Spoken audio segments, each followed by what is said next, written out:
بسم الله الرحمن الرحيم قد أفلح المؤمنون الذين هم في صلاتهم خاشعون والذين هم عن اللغو معرضون اللهم صل وسلم وبارك على محمد وعلى آله وصحبه أجمعين সম্মানিত শ্রদ্ধেয় মুসল্লি ভাইয়েরা, আল্লাহ জাল্লা শানুহুর দরবারে হাজারো কোটি শুকর, যিনি আমাদেরকে আজকের পবিত্র জুমার সালাতে শামিল হওয়ার সুযোগ করে দিয়েছেন। শুকরিয়াতান বলি আলহামদুলিল্লাহ। আমি আপনাদের সামনে সূরা আল মুমিনুনের প্রথম দিকের কয়েকটি আয়াত আপনাদের সামনে তেলাওয়াত করেছি। এরই আলোকে সংক্ষেপে কয়েকটি কথা বলার চেষ্টা করব বিতৌফিকিল্লাহি সুবহানাহু ওয়া তাআলা। সম্মানিত শ্রদ্ধেয় মুসল্লি ভাইয়েরা, যখন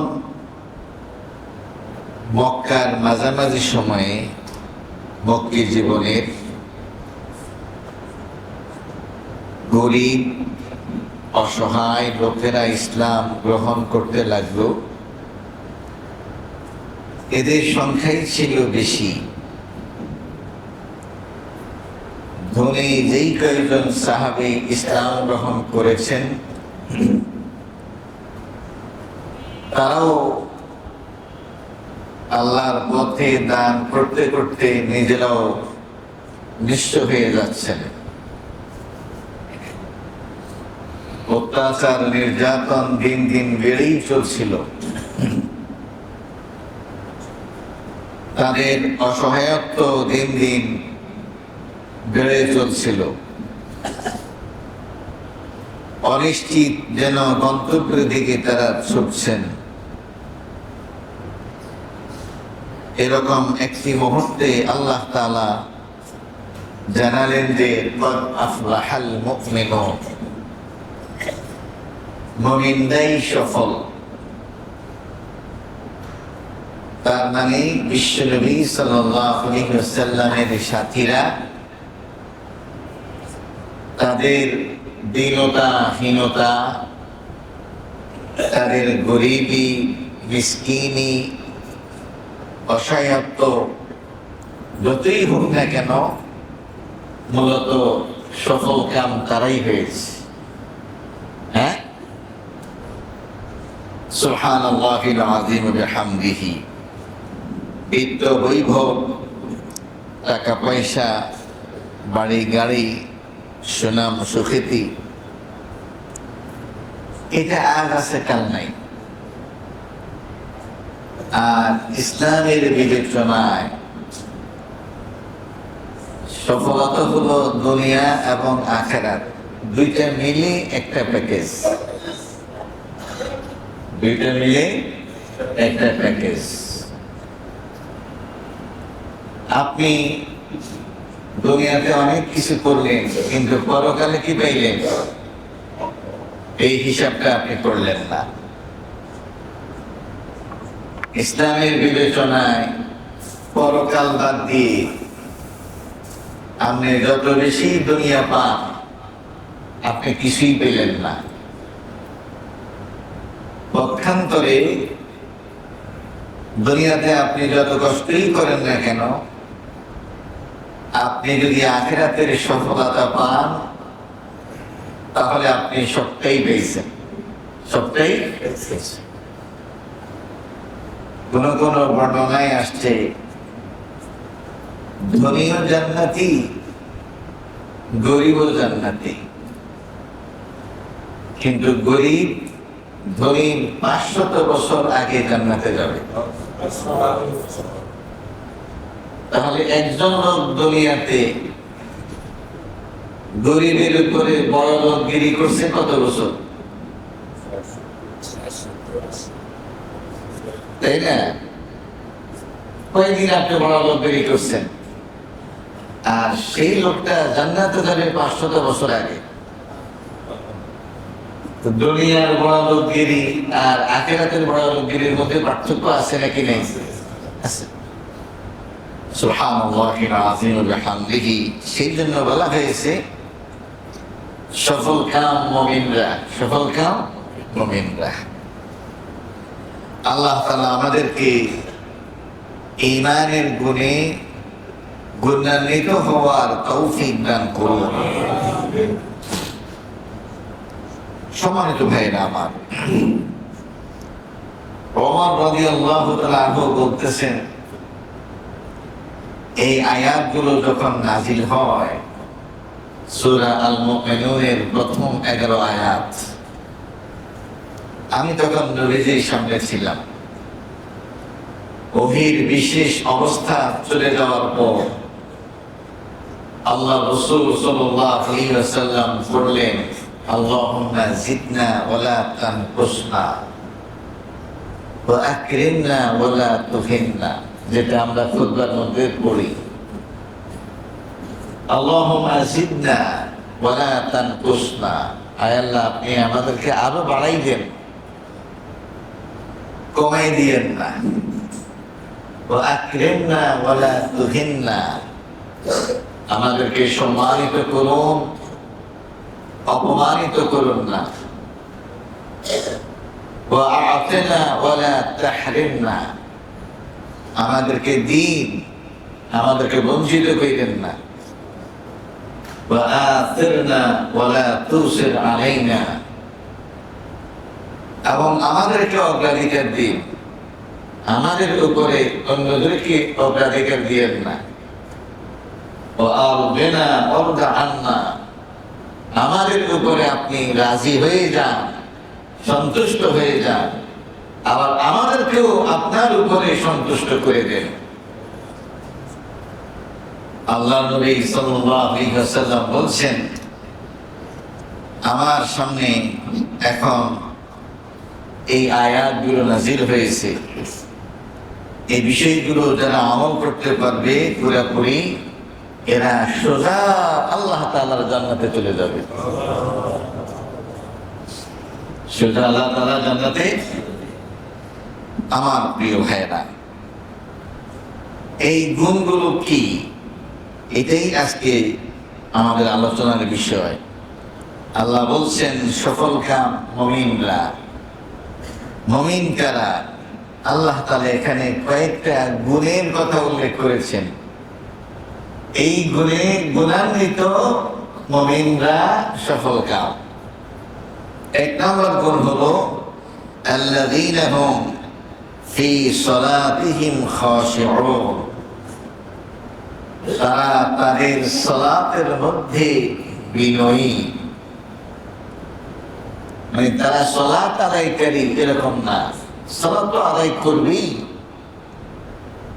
তবে তাদের সালাতটা যেন তেন সালাত নয়। তারা সালাতের মধ্যে এমন ভাবে দাঁড়াবে যেমন কোন রাজা, কোন বাদশাহ এর সামনে একজন লোক কিভাবে দাঁড়ায়, হ্যাঁ, যে বিনয় সেখানে ফুটে ওঠে, যেভাবে হাত সামনের দিকে দিয়ে রাখে, নিচু গলায় কথা বলে, কাশি দেয় না, এদিক সেদিক তাকায় না, যতক্ষণ তার সামনে থাকে ততক্ষণ পরিপূর্ণ বিনয় সামনে নিয়ে সে সেখানে অবস্থান করে। দুনিয়ার কোন রাজা বাদশার সামনে কেউ যদি এভাবে দাঁড়ায়, তাহলে আল্লাহ তাআলার শান থেকে হাজার লক্ষ কোটি গুণ বেশি। কি বলেন ঠিক কিনা? والذين هم في صلاتهم خاشعون, তারা তাদের সালাতের মধ্যে বিনয়ী, স্থির, বিনয়ী এবং স্থির। দেখুন,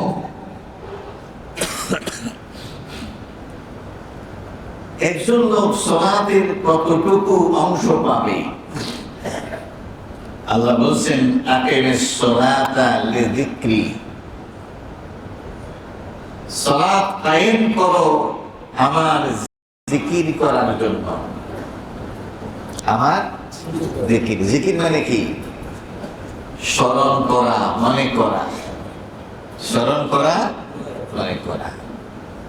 তো যতক্ষণ আমি আপনি সালাতের মধ্যে, আল্লাহর জিকিরের মধ্যে থাকবো, আল্লাহকে অন্তরের মধ্যে স্মরণে রাখতে পারবো,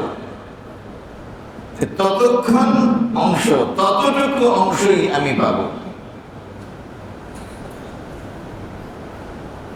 সালাত পড়লাম কিন্তু আল্লাহকে স্মরণের অংশ নেই, যদ্দুর নাই তদ্দুর বাতিল,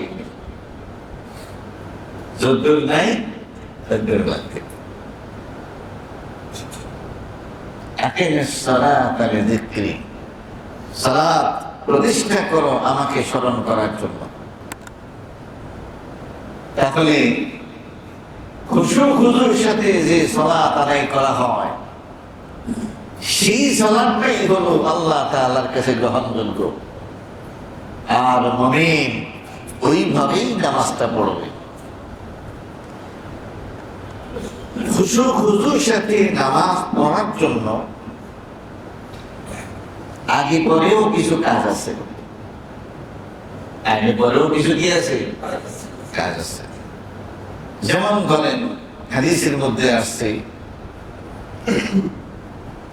ইকামত, আযান আর ইকামতের মাঝের সময়ে দোয়া কবুল হয়।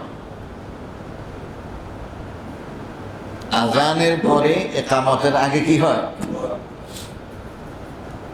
সৌদি আরবের একজন বিখ্যাত শেখ, শেখ সালেহ আল ফাওজান বিন আব্দুল্লাহ আল ফাওজান হাফিজাহুল্লাহ, তিনি বলছেন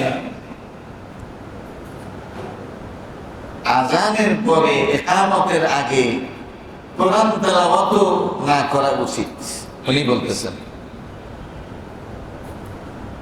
যে কোরআন তেলাওয়াত আপনি যে কোনো সময় করতে পারবেন, যে কোনো সময় আপনি করতে পারবেন, কিন্তু এখন যেহেতু দোয়া কবুলের সময়, আপনি এখন বেশি বেশি করে দোয়া করেন। কি করেন? দোয়া করেন। কারণ নামাজের আগে আপনি যখন দোয়া করবেন, তখন আল্লাহ তাআলার প্রতি আপনার বিশেষ একটা মনোযোগ তৈরি হবে, একটা ভালোবাসা, মহব্বত তৈরি হবে। ওই দোয়ার মধ্যেই আপনি একটা এটা বলেন যে আল্লাহ, আমি যাতে পূর্ণ খুশু আর খুজুর সাথে সালাতটা আদায় করতে পারি।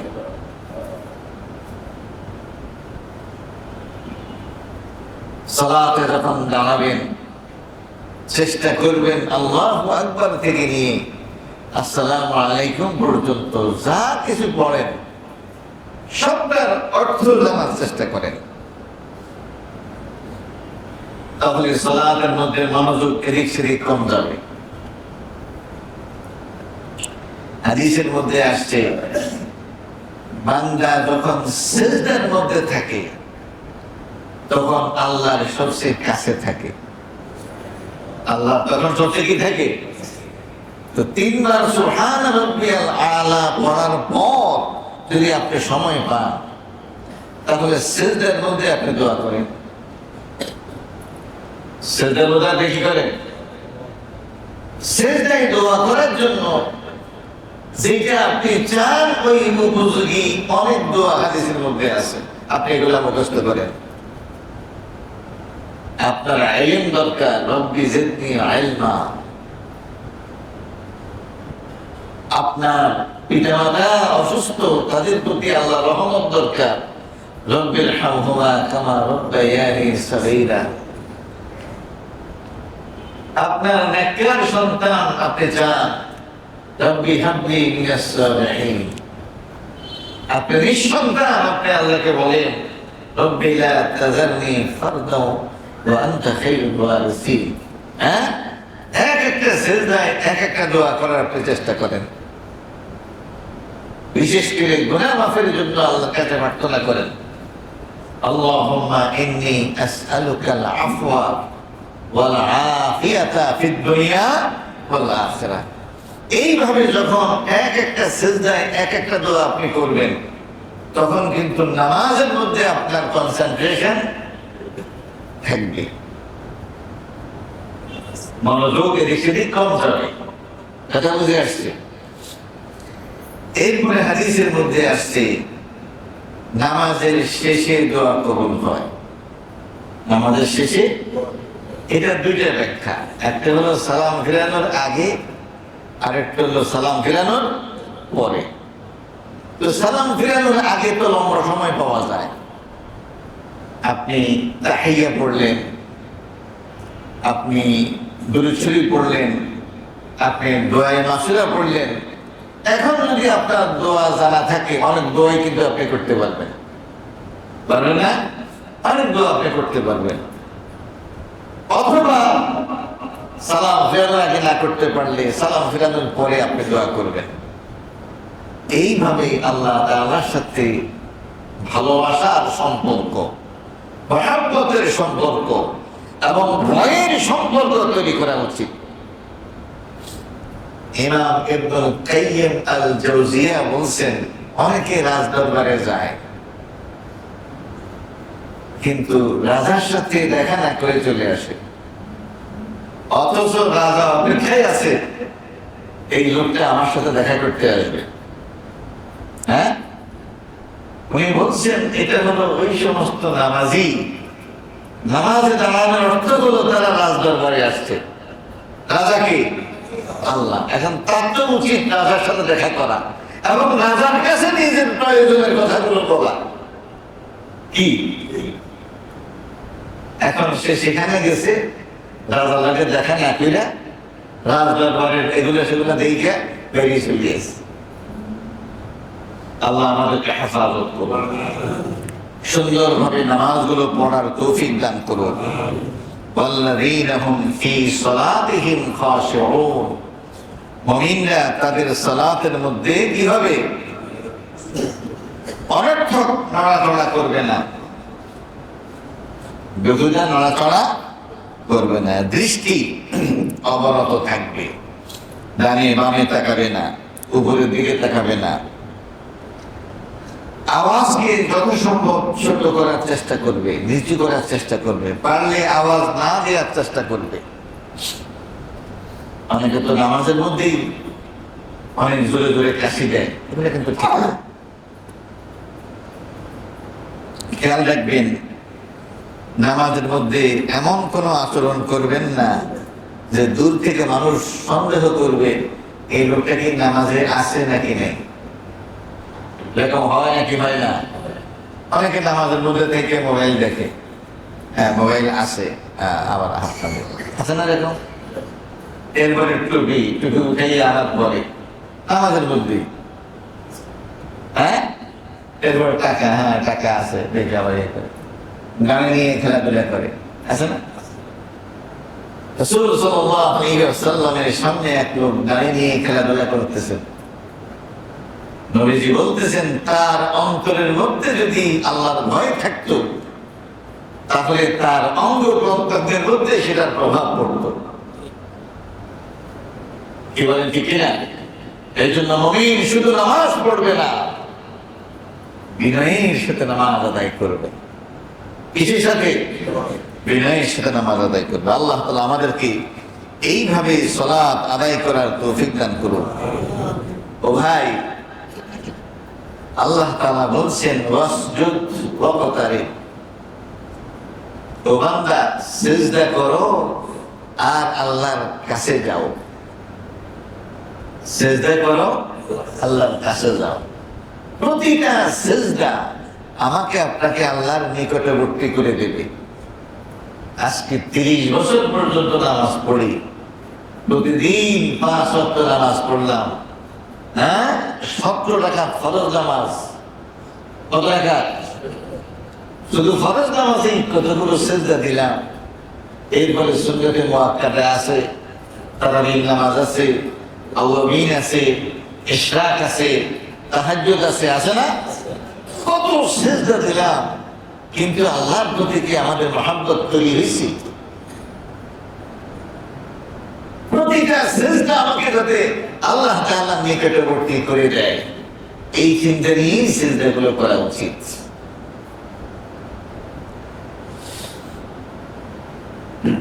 দুই নম্বর হলো ওয়াল্লাযীনা হুম আনিল লাগবি মুরিদুন। মুমিন, যে সমস্ত মুমিনরা সফল মুমিন, তাদের আরেকটা কোয়ালিটি হলো তারা অনর্থক কাজ থেকে দূরে থাকে। অনর্থক কাজ থেকে, এটার বিস্তারিত ব্যাখ্যা আমি দেব না, শুধু এতটুকু বলি, একটা পরীক্ষার্থী পরীক্ষার হলের 3 ঘন্টা তার কি করা উচিত?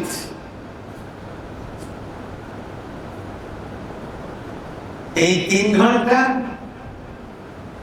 পরীক্ষা দেওয়ার জন্য তার সামনে একটা প্রশ্নপত্র দেয়া হয়, কে বলেন ঠিক কিনা? উপযুক্ত যোগ্য পরীক্ষার্থী সে যে ব্যক্তি প্রশ্নের জবাব দেওয়ার জন্য চেষ্টা করবে, কি সর্বোচ্চ সুন্দর মানের উত্তর দেওয়ার চেষ্টা করবে। এই পরীক্ষার হলের একজন পরীক্ষার্থীর অনর্থক কাজটা কি?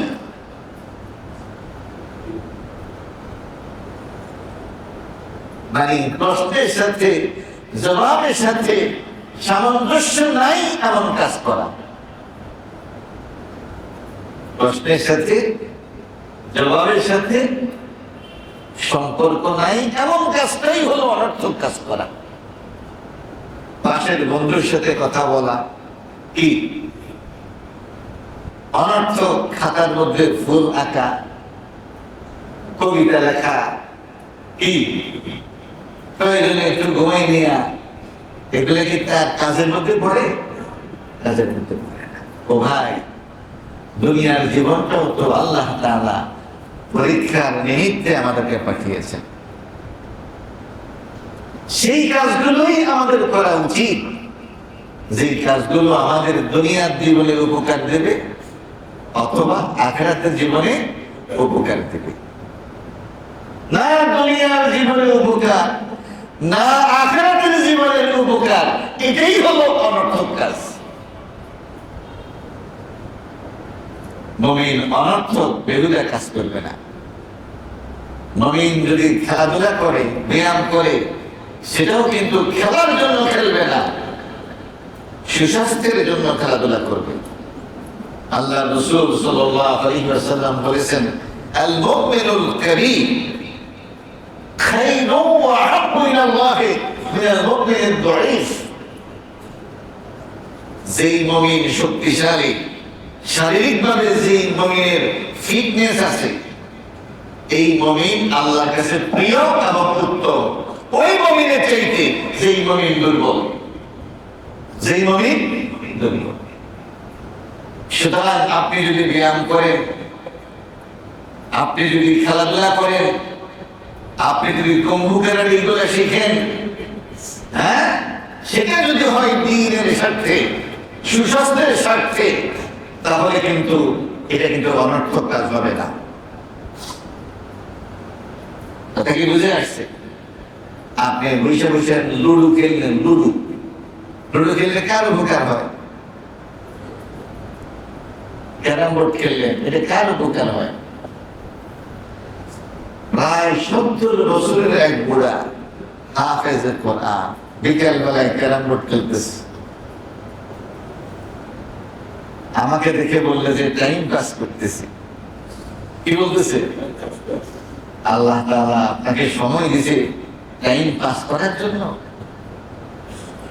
আল্লাহ আমাদেরকে হেফাজত করুক। একটা লোক ইমানদার যত বেশি বড় হবে আল্লাহ তাআলার দিকে তিনি তত বেশি ঝুঁকে পড়বেন। কি বলেন ঠিক না?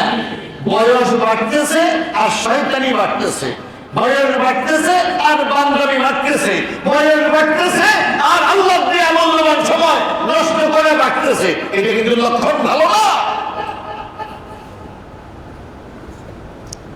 জওয়ানি কালটাও খাইছস, এখন বুড়াতি কালটাও খাইতে আসস। আল্লাহ আমাদেরকে বুঝার তৌফিক দান করুন। নবী মুহাম্মদুর রাসূলুল্লাহ সাল্লাল্লাহু আলাইহি ওয়াসাল্লাম বলেছেন, মিন হুসনিল মারই ইসলামিল মারই তারকুহু মা লা ইয়ানি। ইসলামের মধ্যে সুন্দর একটা দিক হলো অনর্থক বিষয় ছেড়ে দেয়া। অনর্থক বিষয় কি করা? ওয়াইযা মাররু বিল লাগবি মাররু কিরামা। মুমিন যদি দেখে কোথাও আড্ডাবাজি হইতেছে, অনর্থক কাজ হচ্ছে, তারা ওখান দিয়ে আসতে নিজের গোটাইয়া চলে যাবে। জান্নাতীদের নিয়ামত সম্পর্কে আল্লাহ বলছেন, লা ইয়াসমাউনা ফীহা লাগওয়ান ওয়ালা কিযাবা। জান্নাতে তারা অনর্থক কোনো কিছু শুনবে না, যা কিছু শুনবে সবই অর্থপূর্ণ, সবই কি অর্থপূর্ণ এবং প্রয়োজনীয়। তাহলে এটা মুমিনদের একটা গুরুত্বপূর্ণ সিফাত যে তারা অনর্থক আড্ডাবাজিতে সময় নষ্ট করবে না। সুবহানাল্লাহ, সুবহানাল্লাহ, সুবহানাল্লাহ। কয়টা গেল? হ্যাঁ, আমি কিলাম দুইটা, আমরা কোন তিনটা। এরপরে হলো আল্লাযীনা হুম লিয-যাকাতি ফাঈলুন। মুমিনদের আরেকটা কাজ হলো তারা যাকাতের কাজে সদা সক্রিয় থাকবে। যাকাতের কাজে সদা কি থাকবে? যাকাত মানে হলো পরিশুদ্ধতা, পিউরিটি। হ্যাঁ, পিউরিটি। নিজেকে সদা সর্বদা খালি বাড়াইতে থাকবে।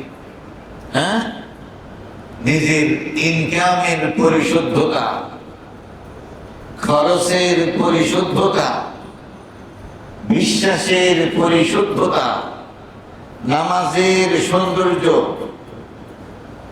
তেলাওয়াতের পরিশুদ্ধতা, কি অনর্থক কাজের পরিমাণ কমাই দেয়া।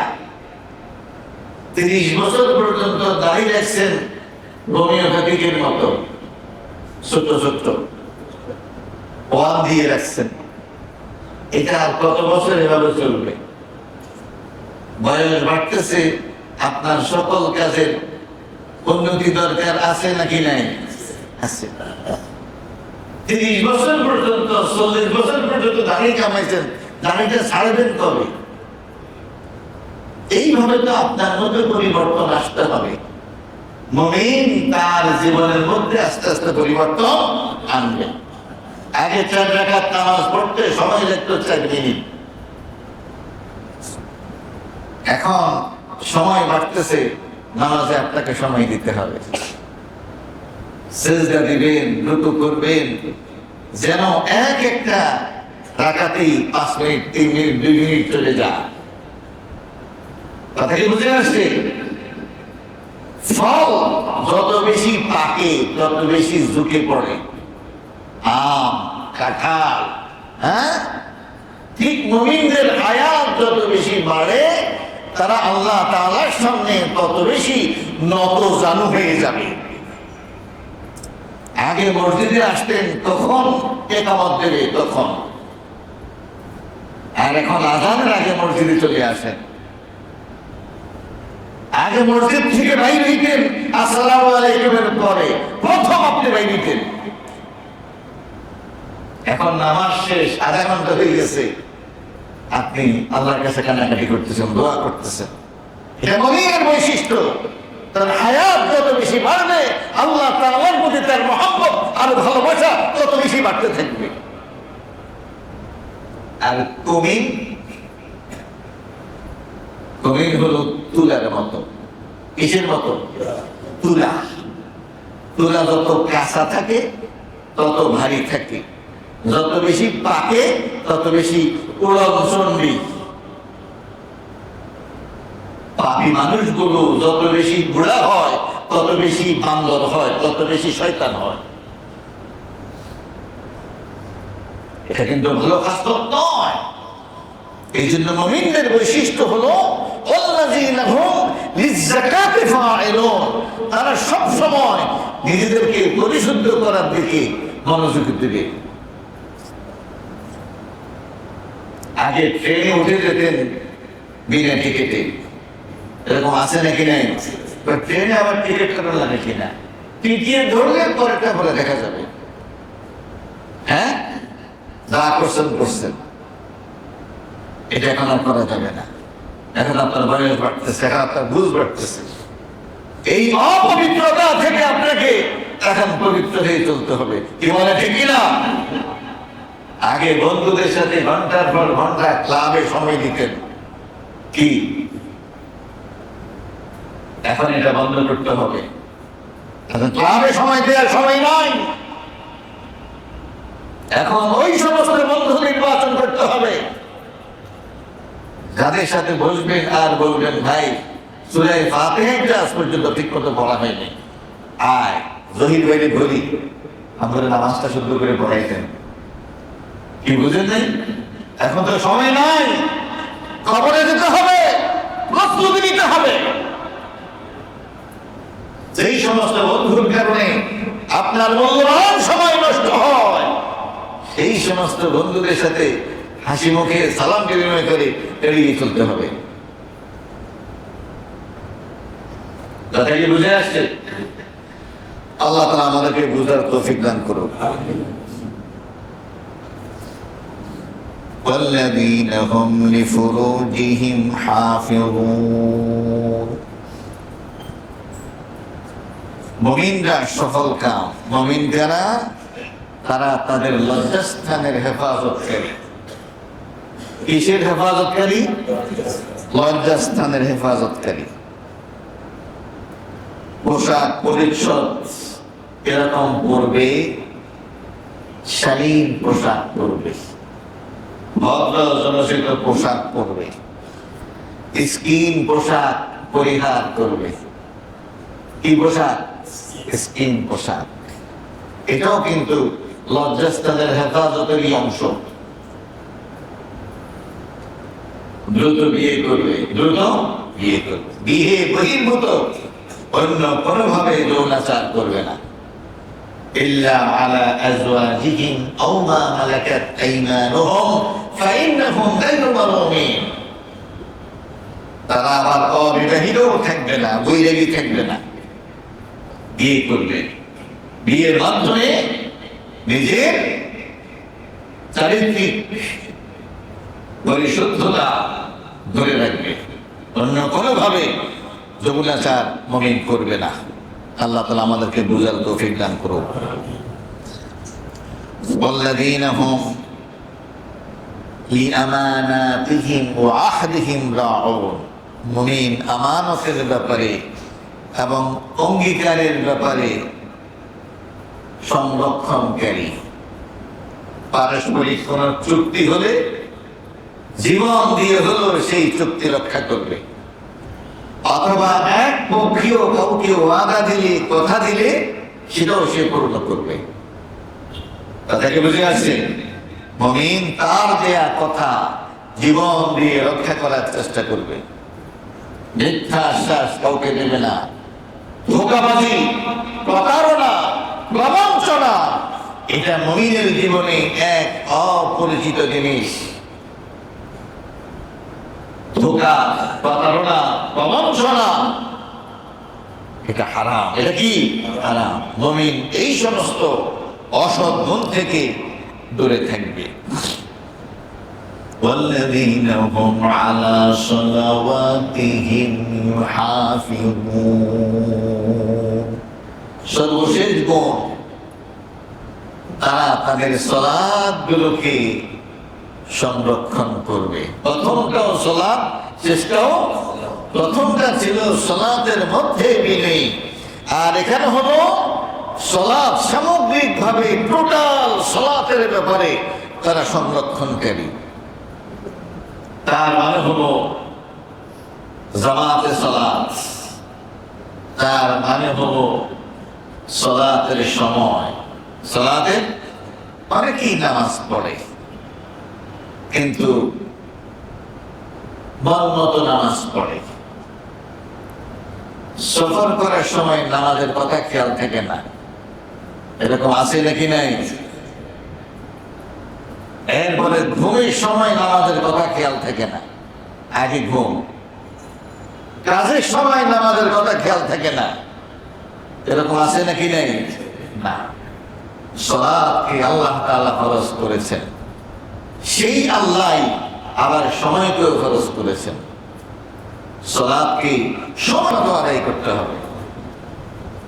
পুরুষ লোকেরা জামাতের সাথে সালাত আদায় করবে, নামাজের ওযুগুলোকে ঠিকমতো সংরক্ষণ করবে, নামাজের রুকু সিজদা